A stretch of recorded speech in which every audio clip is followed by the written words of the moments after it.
Uai, gente, é isso mesmo? A Samira entra e eu saio?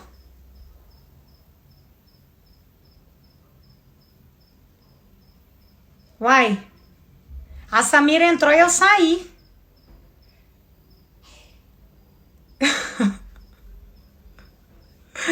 Vamos esperar a Samira entrar de novo. Eu não sei o que aconteceu. O que eu apertei aqui que eu saí.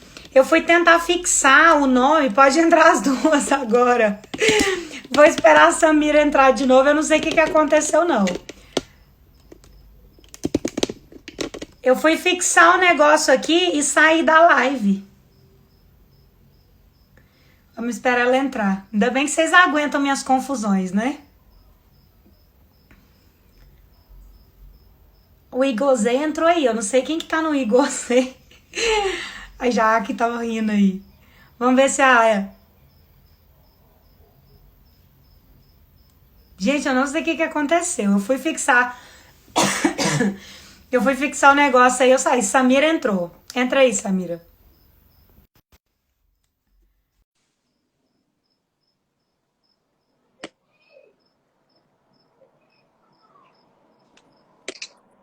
Uai, Samira, eu não sei o que aconteceu, não. Eu entrei no Instagram de Igozei. Mas eu acho que eu fui fixar o negócio e saí. Ah, tá. Eu Mas a fui, eu fui fixar o comentário e saí. primeira vez eu entrei no meu. Gente, mas tem um povo tão querido aí. O Rômulo entrou online. É uma pessoa que eu amo demais. Rômulo, oi pra você. Homens, Homens online, maravilhosos. Ele é um homem maravilhoso. acho maravilhoso que todos entrem mesmo. E aí, Samira, gente, eu vou apresentar então. Eu já comecei a falar para o pessoal, então, que nós estamos num projeto, né? O nosso projeto do Igozei, que é um projeto que a gente preparou um coletivo de mulheres que apoiam mulheres, né? E nós estamos preparando, então, não só com relação à nossa sexualidade, né? Mas a toda a saúde feminina, né? E aí nós preparamos semanas de live, toda semana em um dos Instagrams das mulheres que estão desse projeto. Primeiro foi no Instagram da Lorena, depois no Instagram da Ítala. Essa semana está no meu Instagram. Ontem eu fiz a live com a Ítala sobre endometriose e hoje eu e a Samira nós estamos falando sobre uma coisa que eu acho que é uma paixão minha e da Samira, né, Samira? A gente gosta de quebrar um pouquinho esses paradigmas assim da síndrome do ovário micropolicístico, né, Samira? Vamos quebrar tabu, né, Rômulo? A gente gosta de quebrar o tabu do uso do anticoncepcional no tratamento da SOP, né, Samira? Eu acho que Isso. muita gente já me conhece. Eu sou a doutora Raquel Machado, eu sou uma das ginecologistas do projeto. E a Samira, ela também é ginecologista.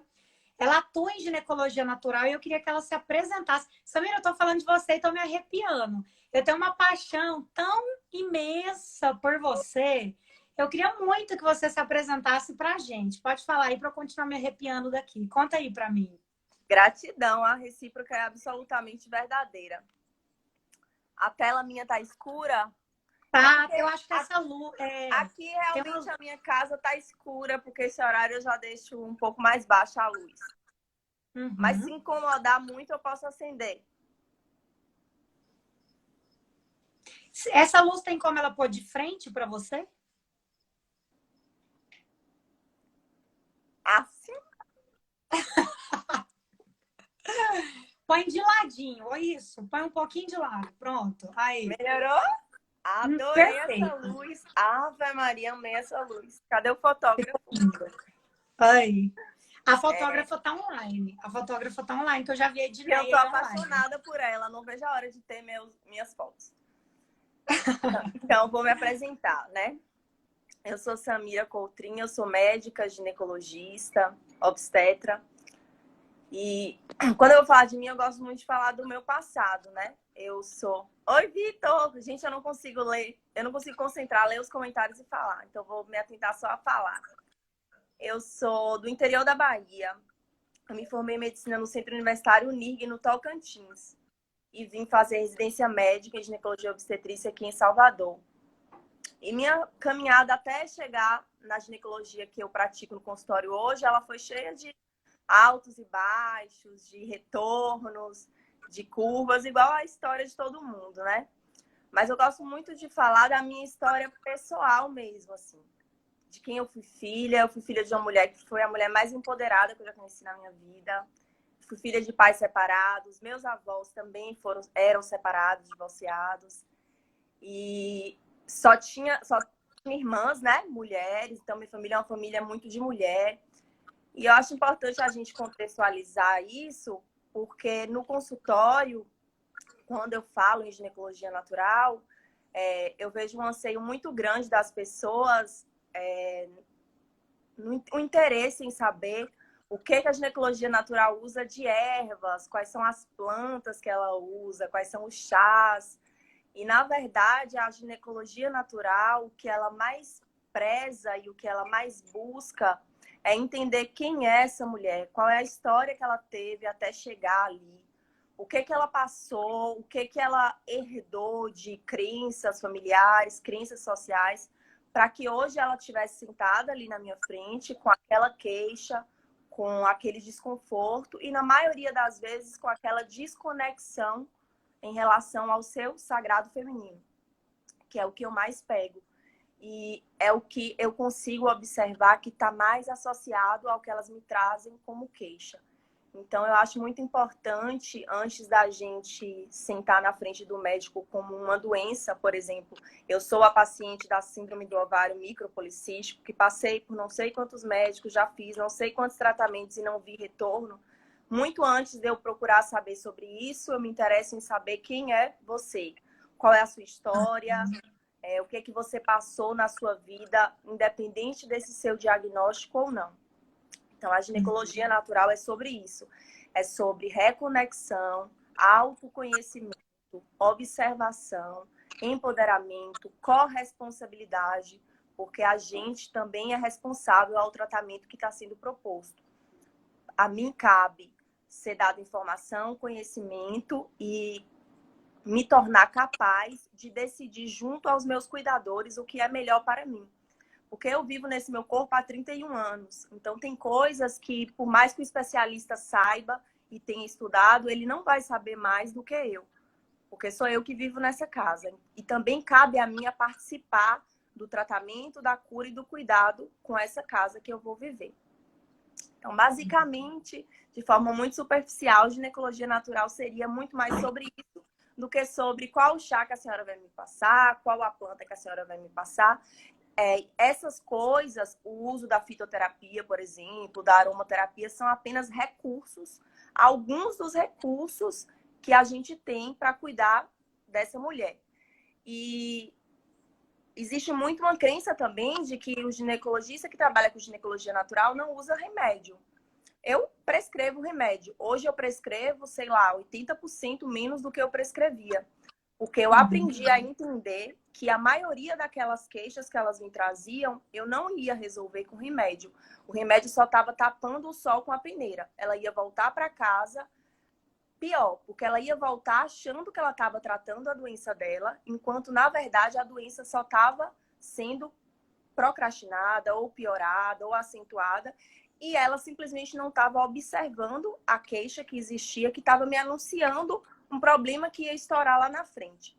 Então, a gente usa remédio, porém não de maneira deliberada, como a medicina convencional. Eu nem uso mais o termo tradicional, porque para mim medicina tradicional é a medicina dos nossos antepassados, dos povos tradicionais, né? Então, a gente usa remédio quando precisa, mas o dever de casa sempre antecede a prescrição de uma medicação. E o dever de casa é 90% do paciente e não do médico. Samira, hoje a gente vai falar então um pouquinho sobre o tratamento não hormonal, né, da síndrome do ovário micropolicístico. Um pouquinho eu queria que a gente falasse, então, começando pelo diagnóstico do ovário micropolicístico. Quantas pacientes, Samira, que a gente pega, que veio assim desde a adolescência, em uso de anticoncepcional, porque uma vez na vida fez um ultrassom e tinha cisto no ovário. Vamos olhar para cima. Então, gente, Eu faço ultrassom, né? É uma das coisas que eu amo fazer, que faz parte da minha rotina, né? Diagnóstico, né? Por imagem. E eu já queria de cara já falar para vocês, gente, que um diagnóstico isolado, não um ultrassom, uma imagem com cistos, com presenças de bolinhas de líquido, aquelas bolinhas pretinhas no ovário, não faz parte do diagnóstico de ovário micropolicísticos ou da síndrome de ovário micropolicísticos. A síndrome de ovário micropolicísticos, ela é uma doença endócrina, né, Samira? E ela é de diagnóstico clínico, né? Eu queria então, Samira, que você falasse para a gente como é que você faz para diagnosticar no seu dia a dia, quais são os seus critérios para você falar o que essa paciente tem que ter, para você falar para ela que essa paciente teria a síndrome de ovário micropolicístico. Sim.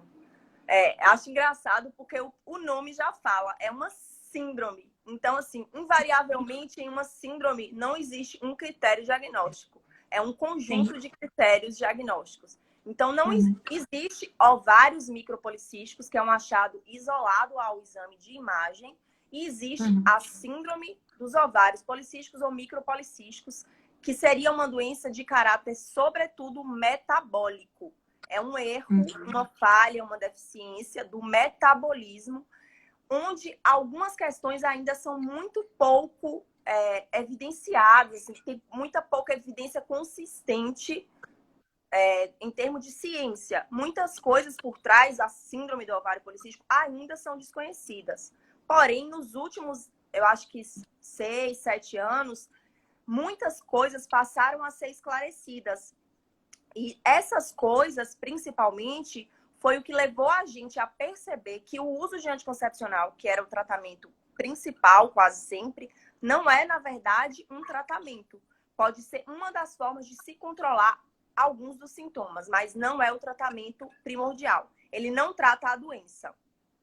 A síndrome do ovário micropolicístico, ou ovários policísticos, síndrome dos ovários policísticos, existem alguns critérios para o diagnóstico e atualmente o que mais se usa são os critérios de Roterdã.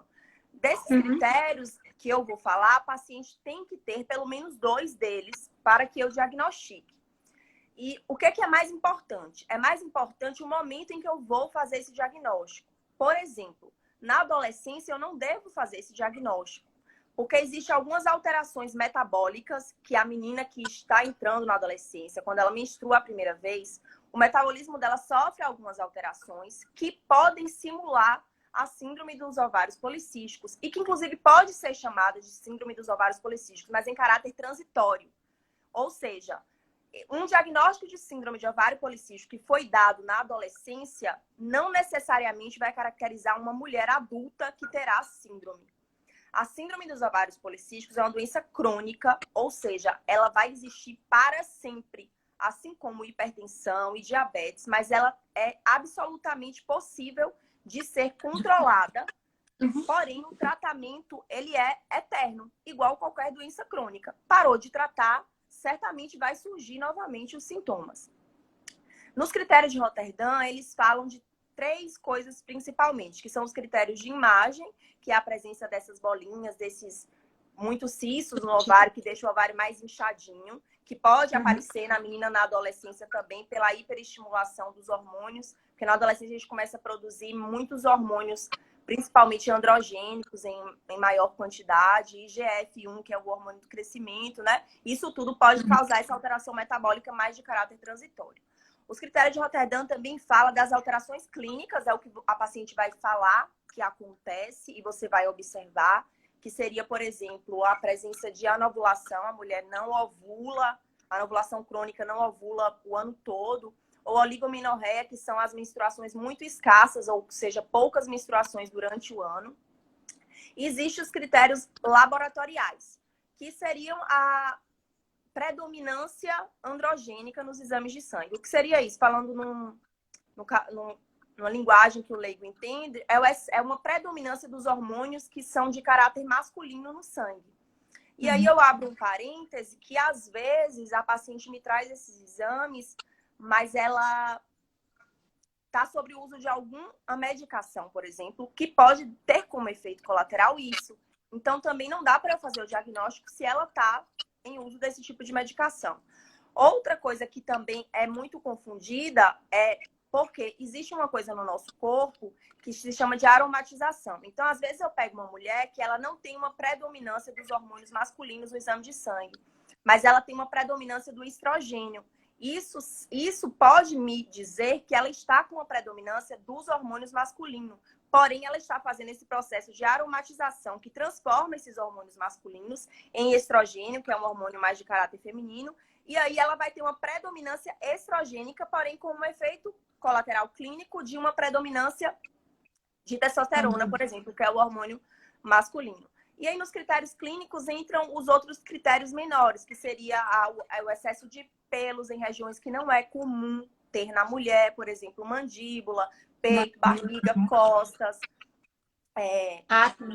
calvície, pele oleosa, alopécia no caso, né? Alopécia, pele oleosa, acne. Agora, o que eu acho muito importante nesses critérios menores é a gente respeitar a subjetividade e o biotipo de cada mulher. Porque tem muita mulher que confunde. Tem mulher que ela é mais peluda por uma característica dela. E às vezes, quando você vai olhar, até os familiares são assim. E aí, por existir uma grande crença e prega muito um modelo de mulher sem pelo, ela acaba achando que ela não se enquadra naquele padrão e ela tem algum problema. Mas às vezes não é. Então, esses critérios menores, eles têm que ser observados com muita cautela. Então, a síndrome do ovário policístico, mais ou menos isso, é uma doença complexa, metabólica, e que você nunca vai poder diagnosticá-la apenas por um achado de microcístios no ovário. Os microcístios no ovário é apenas um dos critérios para diagnóstico. Se eu tenho só ele e não tenho os demais, eu não posso diagnosticar a síndrome. Para eu fazer esse diagnóstico, a menina não deve estar na adolescência, não deve estar usando nenhum tipo de medicação que pode causar uma alteração laboratorial, por exemplo, que simule um hiperandrogenismo. E ela também não pode estar usando pílula. Porque tem menina que chega no consultório falando que teve o diagnóstico, sei lá, 6 anos atrás e desde então vem usando pílula. Eu fico naquela dúvida se ela tem mesmo ou não tem, porque há 6 anos atrás ela ainda estava na fase de amadurecimento do eixo, que a gente fala. Amadurecimento do eixo é a comunicação do cérebro com os ovários. Isso aí leva um tempo para amadurecer. Quando você começa a produzir seus hormônios na puberdade, seu cérebro está ainda querendo entender o que está acontecendo e está criando uma linguagem de comunicação com seus ovários. Isso demora para amadurecer. A literatura clássica fala que isso leva em torno de 2 anos, mas se a gente for estudar a fundo a literatura, existem inclusive estudos grandes feitos nos Estados Unidos que mostra que pode se levar até 8 anos. Eu gosto de considerar sempre 5 anos. Então, não pode estar usando pílula, não pode ser adolescente, não pode estar usando medicação que causa alteração na produção dos androgênios, né? E é isso. Tem que ter um critério clínico, um critério laboratorial e o critério de imagem. Isso tudo a gente tem que avaliar.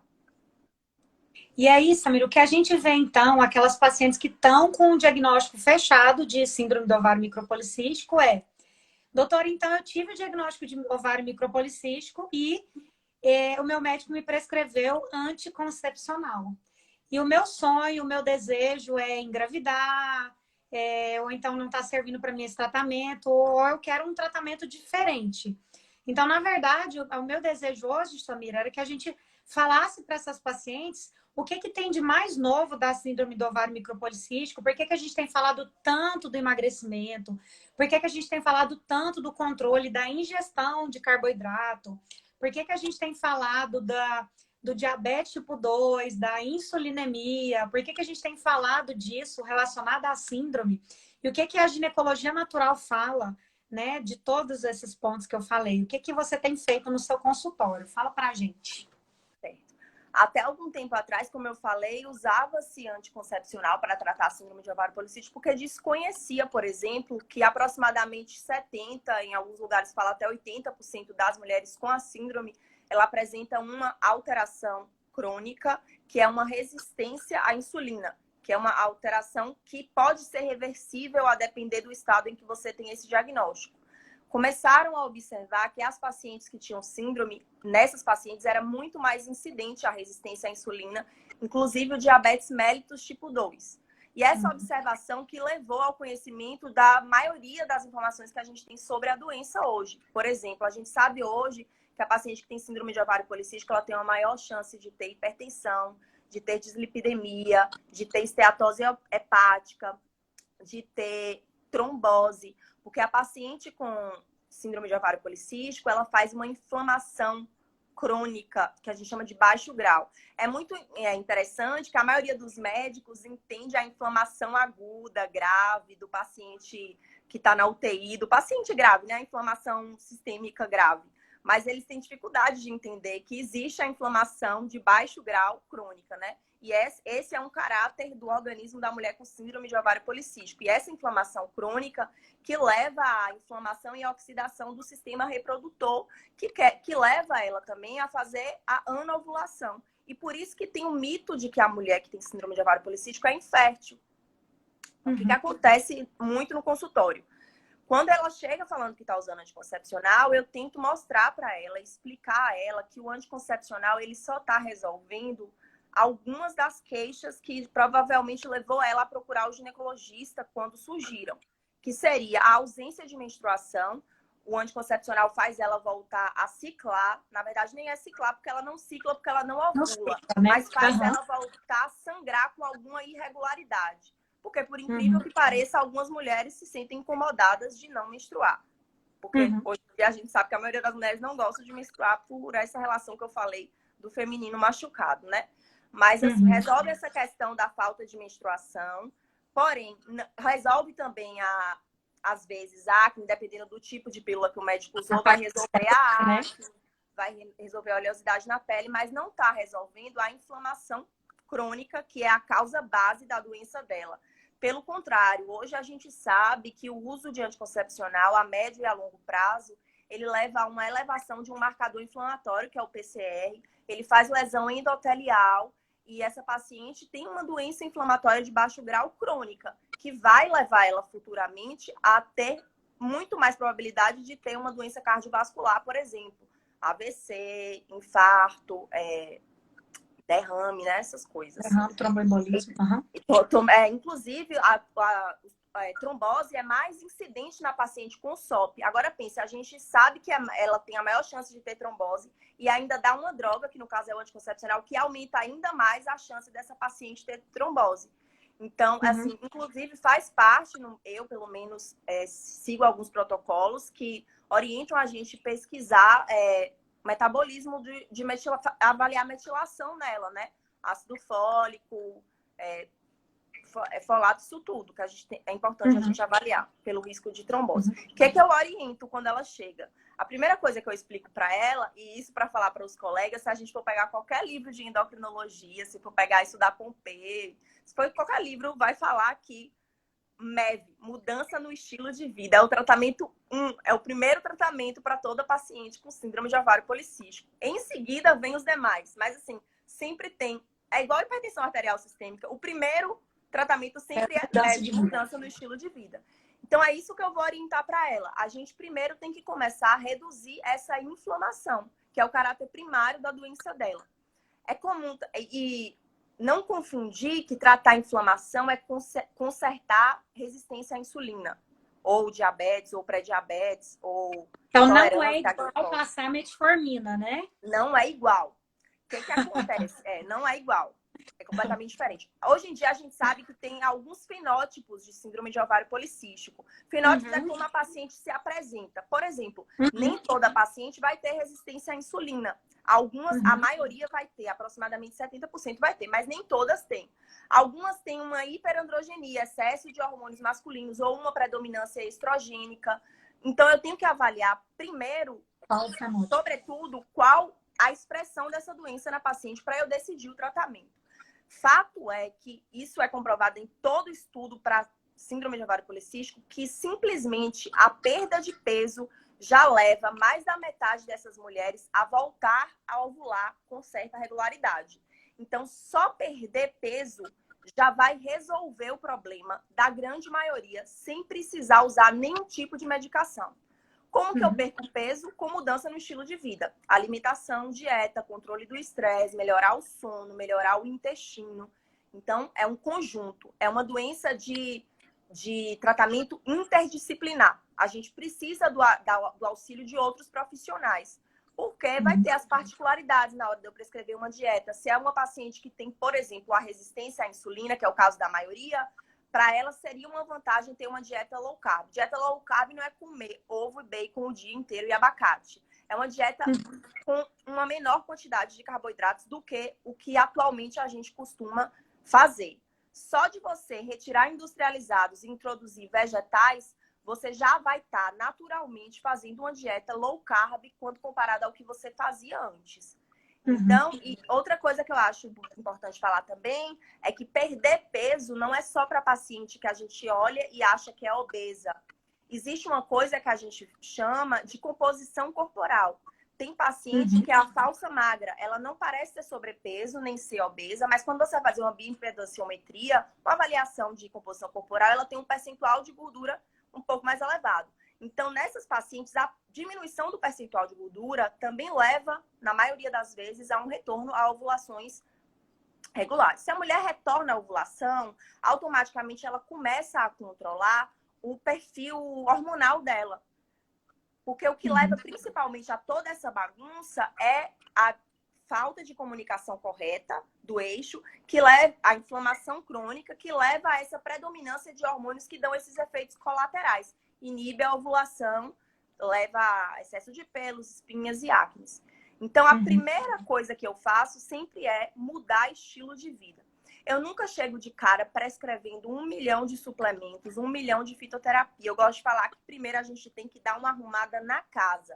A gente vai primeiro dar aquela arrumada, até para eu observar como o seu corpo responde só com isso. Porque muitas vezes você não vai precisar gastar dinheiro com outras medicações se você já aprendeu a se alimentar, a se exercitar. Algumas mulheres não resolvem. Aí a gente vai resolver a queixa que persistiu. Se foi, por exemplo, a acne, excesso de pelos, a gente tem as drogas que a gente pode usar para corrigir isso, tem os tratamentos tópicos, eu tenho um profissional que eu encaminho, dermatologista que trabalha com dermatologia natural também, para me ajudar. Porque também não adianta eu fazer isso tudo e mandar para o dermatologista que vai passar uma pílula para ela resolver a pele dela. E em alguns casos, só com dieta também a gente não consegue fazer essa mulher voltar a menstruar regularmente. Então aí, quando essa mulher tem uma característica de resistência à insulina ou intolerância à glicose, aí a gente pode usar as medicações convencionais, a metformina, por exemplo, ou alguns fitoterápicos que atuam diretamente nessa redução periférica à insulina. Com excelentes respostas, e a gente pode falar do milinositol, por exemplo, que tem já muito estudo para ser usado assim com segurança nessas pacientes. E lembrar que síndrome de ovário policístico não é igual à infertilidade.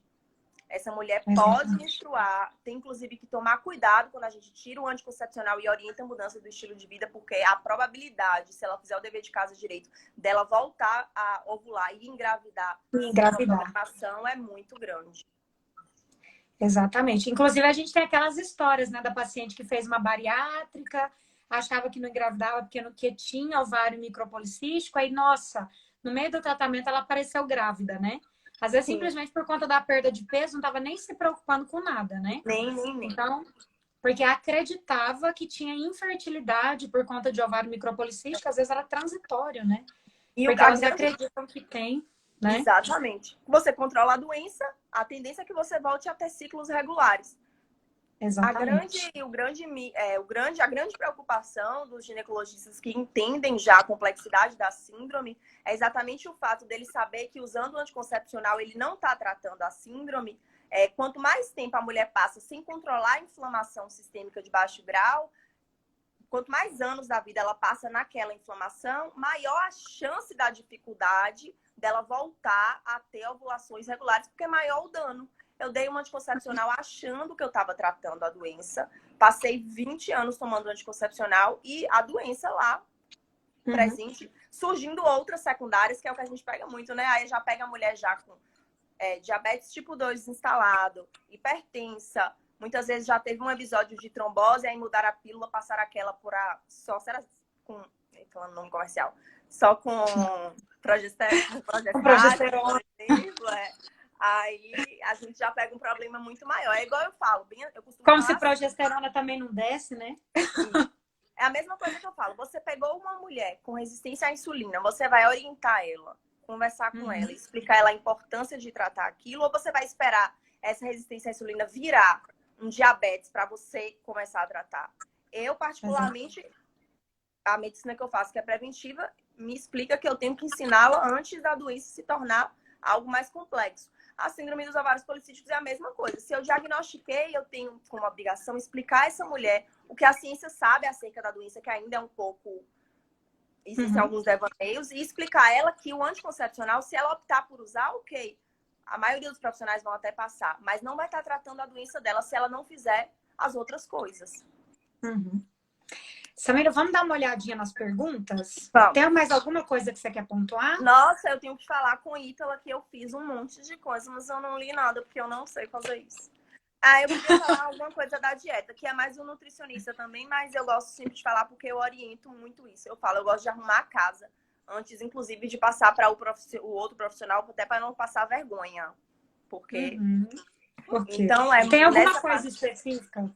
Tem alguma coisa Tem específica? Sim. Alguns micronutrientes, eles têm evidência de que melhoram muito, porque eles são antioxidantes, né? O que a inflamação crônica faz? Produz muito radical livre. O radical livre, ele oxida a nossa célula. A gente começa a produzir radical livre quando a gente faz nossa primeira respiração fora do útero. Então, a nossa vida é produzir radicais livres. Quem envelhece e quem adoece mais é quem produz mais radicais livres do que antioxida eles. Então, a medicina da longevidade, do envelhecimento saudável, ele prega você antioxidar o máximo que... Quanto mais você conseguir antioxidar, mais longevidade você vai ter, porque mais devagar a sua célula vai envelhecer. Então, bateria. Os antioxidantes, eles têm um efeito muito positivo no controle da síndrome do ovário policístico, porque eles vão ajudar a controlar a inflamação, que eu falei que é a causa base na maioria das vezes, né? Então, por exemplo, zinco, selênio, magnésio é importante. É importante vitamina E e ômega 3. Antes de prescrever ômega 3, é muito importante eu saber qual dieta essa mulher está fazendo. Porque não adianta eu suplementar o ômega 3, que é um anti-inflamatório, se essa mulher tem uma dieta altamente rica em gorduras ruins, cheia de fast food, porque ela vai fazer o contrário. Esse ômega 3 vai inflamar ainda mais, porque a gente sabe que faz inflamar ainda mais, né? Então é importante também a vitamina D, porque a vitamina D, apesar de ter nome de vitamina, é um hormônio que tem um efeito muito intenso no sistema. Ele é um imunomodulador, né? Ele tem um efeito direto na nossa imunidade.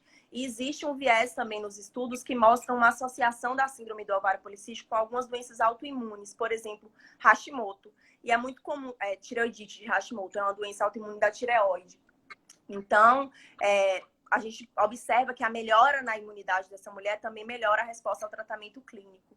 Do mesmo jeito, a gente pode usar alguns fitoterápicos que melhoram a imunidade, mas assim, essas prescrições de fitoterápicos em si, manipulações, eu só faço quando eu já limpei a casa. Limpar a casa é limpar o organismo de comida ruim, é tratar o intestino, porque a gente sabe que a desbiose intestinal também faz essa inflamação crônica, produz mais radicais livres e piora tudo. Então, além de olhar esses micronutrientes que eu falei, deixa eu ver se tem mais algum que eu esqueci. Falei zinco, selênio, magnésio. O ferro é muito importante. A vitamina D. O cromo também. E aí, vitamina E e ômega 3, né? Avaliar a dieta antes. Selênio, você falou. Falei selênio, falei vitamina D. Acho que eu falei tudo. Aí tem os polifenóis, tem que... Até Ítala falou na live, que é mais ou menos o que a gente faz com a endometriose também. A gente vai diminuir a inflamação e vai antioxidar essa mulher, basicamente. Gente, eu não tive, de verdade, nenhuma paciente até hoje que precisou voltar para a pílula. Nenhuma.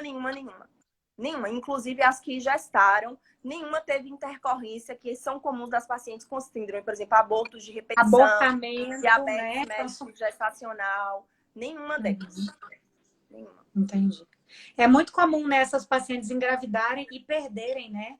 São pacientes que têm um risco maior de abortamento, né? Risco maior, porque a doença está descontrolada. E o aborto de repetição, porque como a gente falou, aumenta a chance de fazer trombose. Então, às vezes, ela faz microtrombos, né? Exatamente. A hipertensão gestacional também. Ó, vamos dar uma olhadinha. Como saber se é resistente à insulina? Com exames laboratoriais. Não é dosando apenas glicemia de jejum. A glicemia de jejum é um exame barato, prático, rápido, que é acessível para praticamente todo mundo. Mas a maneira mais correta de você avaliar uma resistência à insulina, você tem que avaliar o metabolismo do açúcar. E para você avaliar, você tem que fazer um teste que vai ver como você reage a uma sobrecarga de açúcar. Então, você vai dosar também a insulina. Não vai dosar só o açúcar. Tem que dosar o açúcar e tem que dosar a insulina em jejum e após esse estímulo. Porque entra naquele critério que eu falei. É muito importante eu não esperar essa mulher chegar na fase de até de resistência em si. Porque se eu pego uma insulina lá em cima com uma glicose normal, você concorda comigo que uma mulher que tem uma insulina de... Vou falar um valor aqui, 5, 3... Uma insulina de 3. Ela não está com o organismo funcionando igual uma que tem uma insulina de 15, apesar de ambas estarem dentro do valor de referência. Não. Se eu estou precisando produzir muito mais insulina para manter a minha glicemia de jejum normal, já é um sinal de que minhas células não estão respondendo como deveriam à presença dessa insulina e dessa glicose. Então, eu já tenho que alertar essa mulher, ó, essa insulina alta já está me dizendo que o seu pâncreas está precisando trabalhar bem mais do que ele deveria, porque está tendo bem mais açúcar circulando e vai chegar um momento que ele não vai dar conta do recado. Então, cabe a você aliviar ele com sua dieta, diminuir carboidrato. Diminuir carboidrato. E o pâncreas está sofrendo. O pâncreas está sofrendo. Esses nutrientes podem ser suplementados. Podem. Pode ter, mas sempre a gente tenta, eu pelo menos sempre tento pelo alimento, porque eu parto do princípio que a natureza me dá tudo da maneira mais perfeita. Se eu como uma fruta, na casca dessa fruta tem substâncias importantes que muitas vezes para serem ativadas precisa de algo que eu tenho na polpa dessa fruta, muitas vezes até a semente. Então assim, eu acredito muito no valor do alimento integral, do jeito que a natureza me dá.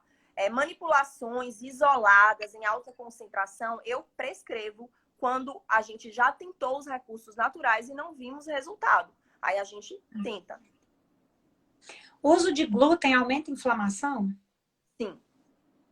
Sim. O glúten é um altamente inflamatório. O trigo que a gente tem hoje, Ítala falou isso, eu não vou repetir, né? Mas também teve gente que não teve na live. O glúten que a gente tem hoje é diferente do glúten do pão que Jesus Cristo compartilhou lá nos antepassados. Primeiro que esse trigo ele veio sofrendo mutações ao longo do ano. E segundo que o processo que ele passa todo até chegar à nossa mesa já torna ele um alimento muito pouco funcional. E para tratar a inflamação, a gente tem que usar, quanto mais possível, os alimentos funcionais. Que são os alimentos que têm uma função positiva no nosso corpo, potencializando o que o nosso corpo já faz bem, para fazer ainda melhor. Quanto tempo precisa estar sem tomar pílula para ter uma nova avaliação se tem o SOP? Geralmente as pessoas pedem... As pessoas não, né? Os protocolos dizem que você tem que estar pelo menos 3 ciclos sem estar sob efeito de hormônio sintético. Porém, eu acho isso muito variável, porque a maneira como cada mulher vai metabolizar aquilo que ela estava tomando e vai voltar a responder, eu acho muito individual. Então, eu conheço mulher que, independente de ter SOP, que toma anticoncepcional e com um mês ela tá com um ciclo absolutamente normal. E eu vejo mulheres que levam 6 meses para regularizar eixo. Então, assim, isso é muito variável. É verdade. Mas, teoricamente, são 3 ciclos. É o tempo que você leva para adaptar também ao uso do hormônio sintético. Os fabricantes falam que são 3 ciclos, 3 meses, 90 dias, 3 cartelas, mais ou menos. Vamos ver se tem mais alguma dessas perguntas. Quanto a indicar vitaminas... Estão perguntando para indicar vitaminas, mas a gente já falou sobre algumas vitaminas. Uma coisa que eu quero falar para você que tem síndrome de ovário policístico. Se você está insatisfeita com o uso do anticoncepcional, não adianta você ficar dando gulgada, procurar no Google remédio que é bom. Você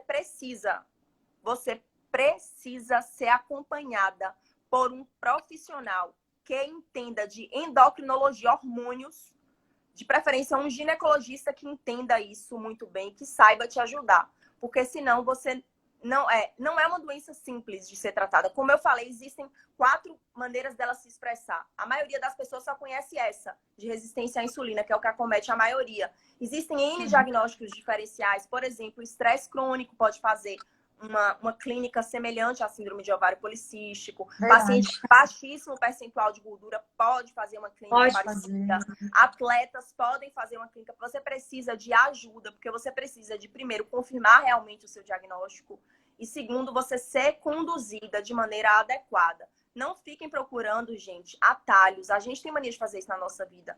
A gente lê uma informação e quer resolver nossa vida com aquilo. Às vezes, para aquela informação chegar até você, ela já passou por tanto estudo na mão de profissionais, é impossível a gente achar que você vai ler uma frase e vai resolver. Procure ajuda. Nenhum desses micronutrientes que a gente falou aqui, você vai comprar na farmácia, naqueles polivitamínicos, por exemplo. É individualizado. Tem que dosar os seus antes, saber quanto ele tá, saber quanto que você vai precisar, por quanto tempo, não é ad eterno, entendeu? Como que tá a sua dieta. Às vezes só com dieta você não vai precisar suplementar nada disso, inclusive é o ideal. É igual às vezes o uso do ômega, né? Às vezes a pessoa vai lá e compra um ômega, você compra vários tipos de ômega, não só um ômega específico, tem uma diferença da quantidade adequada de DHA. Então eu vejo o ômega, eu comprei um ômega de R$ 30. Você fala. Aí compra beleza. um ômega que é muito mais inflamatório do que anti-inflamatório. Exatamente, eu falo muito isso para paciente. Tem ômegas que são pró-inflamatórios, gente. Cuidado. Tem muito ômega. Exatamente. Tem muito ômega por aí que são pró-inflamatórios. Muito cuidado com a qualidade do ômega que você compra. Conversa com o seu médico, tem médico que entende desse tipo de coisa. Cuidado com o ômega que você compra. Igual esses polivitamínicos, vitamina de A a Z. Às vezes você pega esse dinheiro para formular 2, 3 micronutrientes que realmente vão fazer diferença em uma concentração. Lembre-se que tudo que está ali na farmácia para você pegar e colocar na bolsa nunca vai estar em uma dose realmente terapêutica para uma doença específica. Porque exatamente por não precisar de prescrição, tem que ser uma dose segura para todo mundo. Então, geralmente, a maioria desses polivitamínicos que tem, eles já têm doses que você consegue diariamente através dos alimentos. Não tem necessidade de você consumi-lo se você passar por um nutricionista, por exemplo, que vai te ensinar a comer para o resto da vida. Porque se você tem SOP, você tem uma doença que precisa de controle para o resto da vida. Que é uma doença de caráter crônico.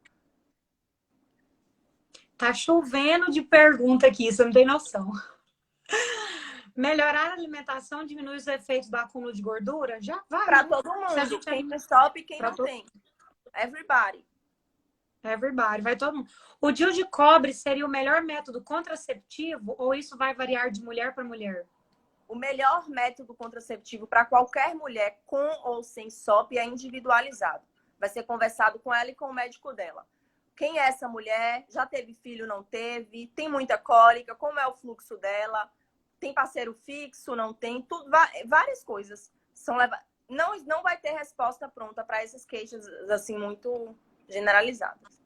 Gente, é individualizado, né? Não tem jeito, não. O DIU de cobre é uma excelente alternativa para contracepção para quem não quer usar hormônios. Mas, por exemplo, o DIU de cobre não trata síndrome de ovário policístico. Então, não tem nada a ver o DIU de cobre para quem tem síndrome de ovário policístico, por exemplo.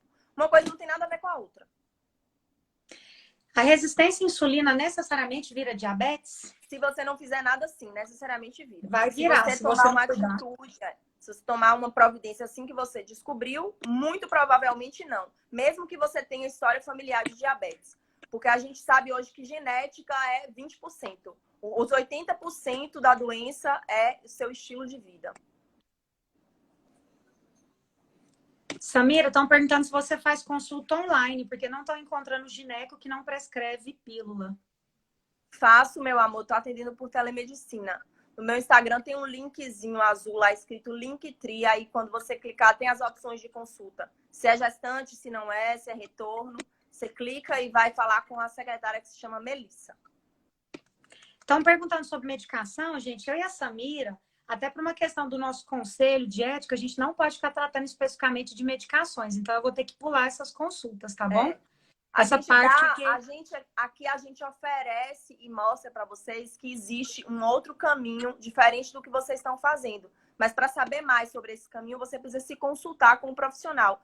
Muito mais pela sua segurança do que pela nossa. Porque a minha vida, a minha saúde não vai estar em risco eu falando uma dose, um remédio. Mas a sua pode ser decisiva, o que você vai usar. Isso tem que ser feito mediante consulta. Tem muita coisa aqui que já vai para consulta. Samira, muita gente pedindo para consulta com você. Olha que alegria. Então, gente, entra lá depois. Vou deixar o Instagram da doutora Samira, já tem aí. Como diagnosticar SOP com a paciente tendo algum nódulo na tireoide? Gente, é a mesma coisa. É só que tem que ter o hipotireoidismo, ele pode confundir também, né? Pode. Então, a gente tem que ver se a paciente não tem hipotireoidismo, porque acaba que os dois podem se confundir. O hipotireoidismo, o hipotireoidismo estando controlado, né? A paciente ela pode até estar meio imbricada as duas síndromes, né? Mas o hipotireoidismo ele tem que ser feito o diagnóstico primeiro e tem que ser primeiramente tratado, né? E depois avaliar se esse ciclo voltou ou não ao ficar ao normal.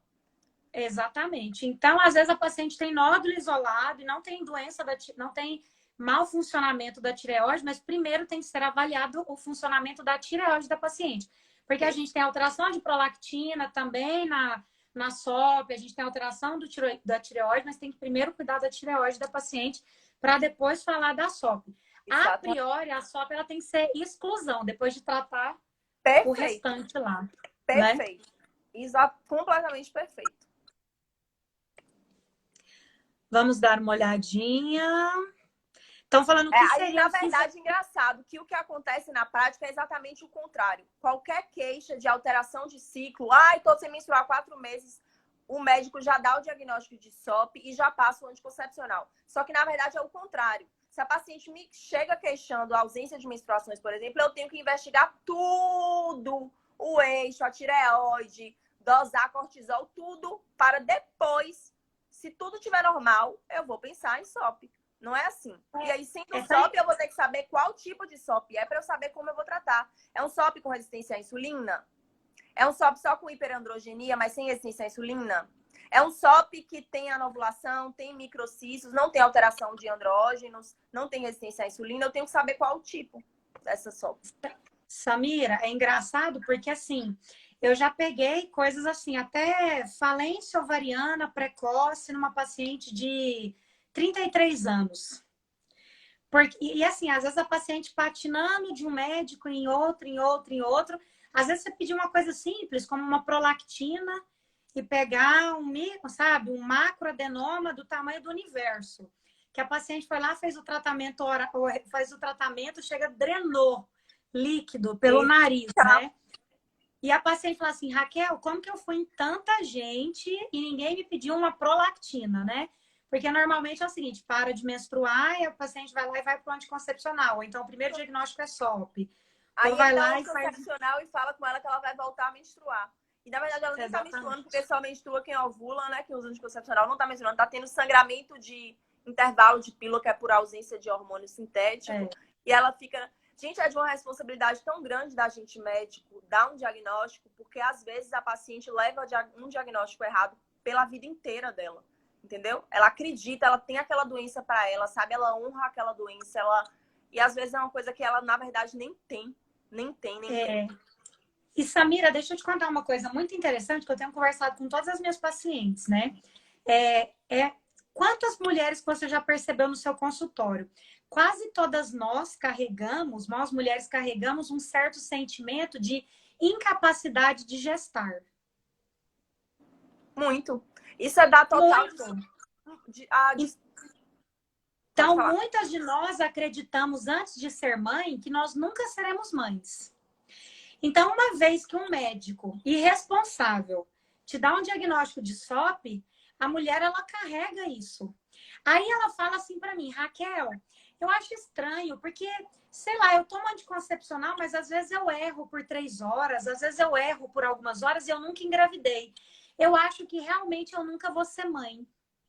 Eu acho que realmente eu tenho SOP, que eu sou infértil, né? Então ela carrega, né? Ela toma para ela aquele diagnóstico, né? E honra. É muito da nossa cultura, a gente alimenta muito as nossas sombras, os nossos medos, a gente nutre aquilo. E na medicina, eu, pelo menos, observo muito a paciente que tem apego à doença dela, sabe? A minha candidíase, a minha endometriose. E, assim, essa desconstrução é um passo importantíssimo para a doença deixar de ser sua também. Tem isso. Uhum. E, assim, gente, ó, 3 coisas que vocês têm que anotar aí. Mioma, endometriose e SOP não fazem uma mulher infértil. Não fazem. Essa mulher pode sim ter mais dificuldade de engravidar? Pode. Mas isso pode ser completamente reversível. E outra coisa, engravidar, gente, não é essa coisa tão fácil no planeta como vocês pensam que é. Uma mulher saudável, um casal saudável, jovem, fértil, com relações regulares, em um ano transando, a probabilidade deles engravidarem, a última vez que eu li isso era 25%. Não sei se mudou nos últimos estudos. Continua, seja, 20 a 25%. Não é a coisa mais fácil do mundo, que é 25% de 100, 25, metade da metade vai engravidar. Então não é tão simples assim, é porque a gente se apega a que engravidou rápido, ou a que esqueceu de tomar um dia e engravidou, entendeu? Mas, de um modo geral, engravidar não é essas facilidades todas, não.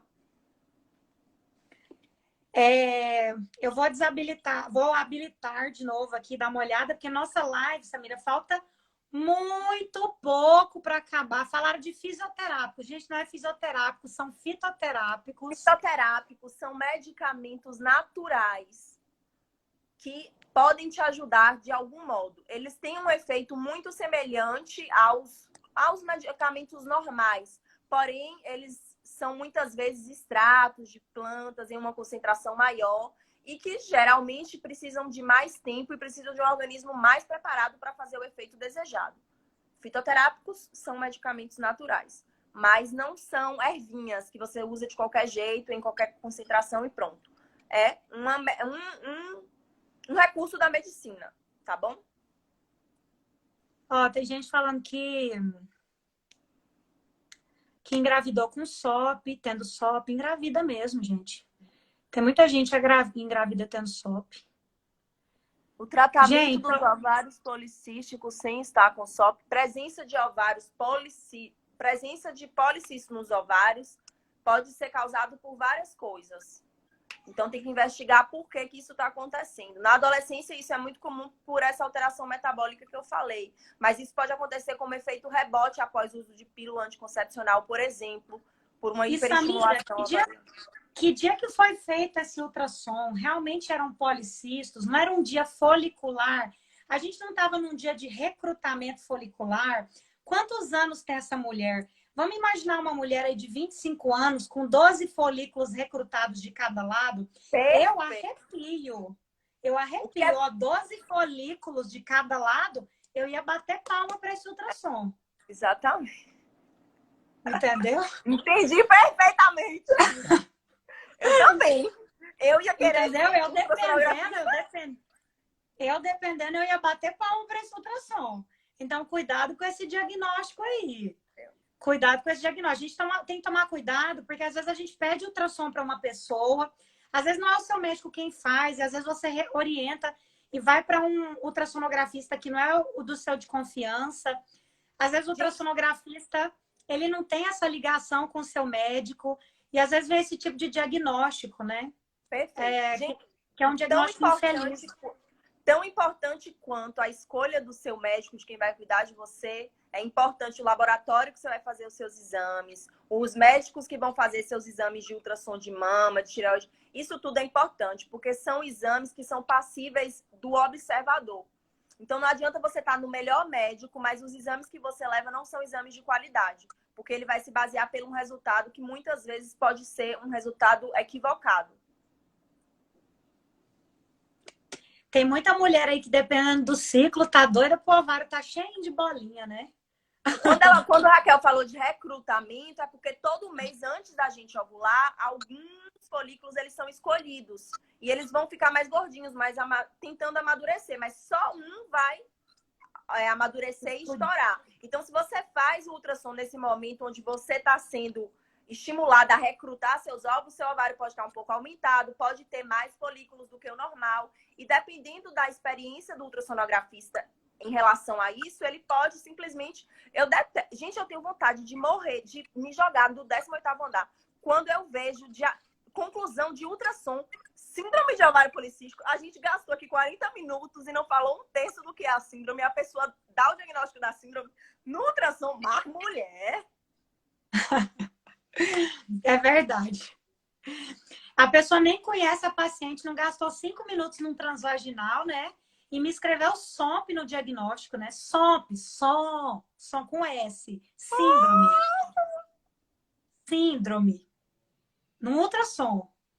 Eu não escrevo. Se eu não sou, assim, se eu não sou a médica da paciente, eu sou lá só como ultrassonografista, eu não escrevo síndrome. Eu não escrevo síndrome, né? Você, enquanto médica, se você sabe o que é a síndrome, você fez o ultrassom, você conversou, olhou os demais critérios e você diagnosticou, ok, você pode, tem o direito de colocar isso na conclusão. Eu escrevo sugestivo. Eu escrevo sugestivo, porque às vezes eu conheço o médico da paciente, ele me escreveu uma cartinha. Prosseguir investigação. Mas eu não gosto nem Exatamente. disso quando você não é a médica da mulher, porque você entra nesse lugar de já fazer a mulher sair do consultório do ultrassom, possuidora da doença, e muitas vezes o trabalho que o ginecologista vai ter de desconstruir aquilo na cabeça dela é, assim, surreal. Então, se o que você tem para dizer não vai ajudar, não diga. Exatamente. Gente do céu, tem muita pergunta, Samira. Eu tô morrendo de medo, que são 21h33. Vai, tipo, acabar nos próximos minutos. Agora, tem uma prima minha aí online. Manda oi pra Morgana, Samira. A Samira, ela é gineco. Ó, Samira, a Morgana é minha prima, ela é gineco também. Tá falando que a live tá fantástica. Ela terminou gineco, acho que ela vai fazer mama. Eu fiz gineco pra fazer mama. Eu fiz gineco pra fazer mama e desisti no final da residência, porque minha mãe também, eu ia fazer mama, você acredita? Aí comecei a fazer, quase comecei onco e larguei no começo. Arrumei vaga de onco, pelve e larguei. Como é nossa... Pois é, agora depois nós vamos ter o meu irmão aí, ó. Hello, my friends. Bia Souza, anticoncepcional não é a solução para a SOP. Anticoncepcional não trata a doença síndrome do ovário policístico. Ele ajuda a controlar alguns dos sintomas quando a gente não conseguiu com todas essas coisas que a gente falou nessa live toda. Verdade, gente. Masto ou reprodução, Morgana? Morgana faz masto. Gente, olha, nós vamos ter que começar a nos despedir, porque a live ela não tá me avisando quantos minutos nós temos. Daqui a pouco vai desaparecer. Eu quero dizer, Samira, que foi um prazer. Nossa, você tá linda agora, ficou boa. Eu vou tirar uma foto. Ai, peraí. Me ajeitar. Vai. Vai, isso. Pronto, tirei fotos. Gente, então é o seguinte, nós vamos começar a nos despedir. Sempre teve muita gente online, tá? Eu quero agradecer a participação de todo mundo. Eu acho que semana que vem vão ser as lives lá no Instagram da Samira. 1 minuto e 58. Samira, se despede. Edneia maravilhosa. Gente, eu preciso dessas fotos. Vocês não estão entendendo. Eu me virando com esse timer aqui para tirar foto minha mesma para postar todo dia. Eu preciso de uma fotógrafa. Gente, foi um prazer. Foi um prazer conhecer suas seguidoras, Raquel. Eu te admiro muito, viu? Como mulher, como profissional, como mãe, de verdade. Me inspiro em você. Me inspiro muito em você. Ó, vou levar a Edneia aí pra gente poder, quando a gente for gravar, eu vou levar a Edneia pra tirar foto nossa. Vai ser lindo! Vai ser maravilhoso. Gente, olha, muito obrigada pela participação de todas. Todo mundo seguindo a Samira, tá? Semana que vem, as lives vão ser no Instagram dela. Depois deixem o que vocês vão querer ouvir pra gente conversar, né, Samira? Se a gente continua... falar com você sobre a sexualidade após a maternidade. Ótimo, vamos falar de sexualidade após a maternidade. Adoro, né? Vamos falar de sexualidade. A rainha da sexualidade, né, meu amor? Você. A rainha da sexualidade. Não me ame mais. Lorena, linda! Lorena Musa. Lorena Musa. A Dinete já tá com roupa de ir. Foi. O pessoal tá usando nossa live para TDR. Gente, pode parar. Ó, eu vou salvar essa live, vou deixar no meu Instagram. Muitos beijos, muitos abraços. Tira outro print que eu tô mais selvagem. Eu me gosto mais selvagem, assim. por Então favor. vamos lá, vamos deixar selvagem também. Deixa eu tirar esses comentários. Aí. Nossa, ficou linda essa. Pronto.